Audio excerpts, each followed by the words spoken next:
The Courageous Captain Wing. In the heart of a sprawling, vibrant city, where skyscrapers kissed the clouds and yellow cabs zipped through canyons of steel, lived a pigeon unlike any other. To the bustling crowds below, he was just one of 1,000 feathered city dwellers, pecking at crumbs in the park.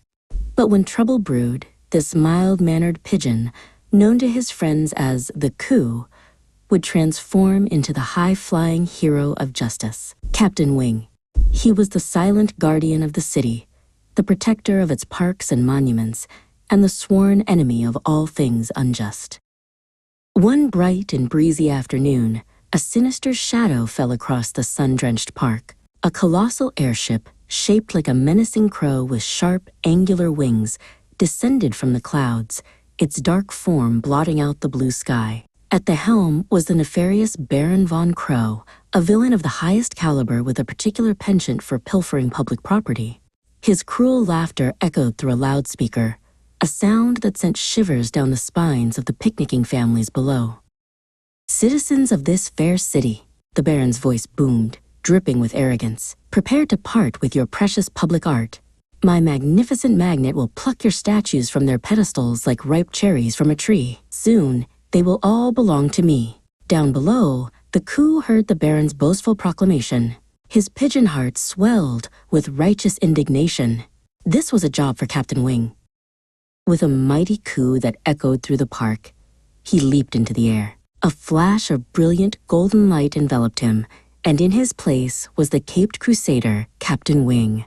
His chest was emblazoned with a gleaming W, and his cape, the color of a summer sky, billowed behind him like a banner of hope. "Not so fast, you feathered fiend," Captain Wing cried, his voice a beacon of courage that cut through the Baron's bluster. He zoomed towards the airship, a streak of red and blue against the urban landscape.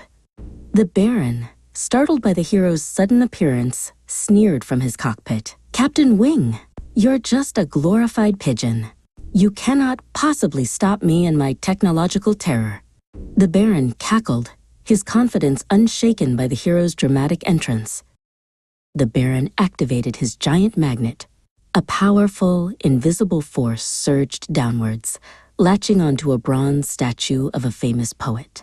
The statue groaned and creaked as it was lifted from its pedestal, dangling precariously beneath the airship. Citizens below gasped in horror, pointing up at the sky in disbelief. Their beloved monument was being stolen right before their very eyes. Captain Wing knew he had to act fast. He dove towards the airship, his wings beating with incredible speed. "Your magnetic malevolence ends now, Baron," he declared, his voice ringing with unwavering resolve. He flew in a dizzying loop-the-loop, creating a powerful gust of wind that buffeted the airship, causing it to sway from side to side like a ship in a storm.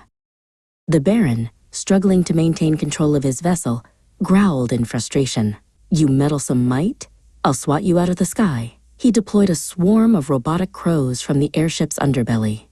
The mechanical minions, with glowing red eyes and razor-sharp beaks, swooped towards Captain Wing, their metal claws glinting in the sun. Captain Wing was not intimidated.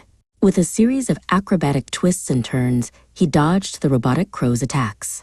He then flew straight at the giant magnet, his eyes narrowed with determination.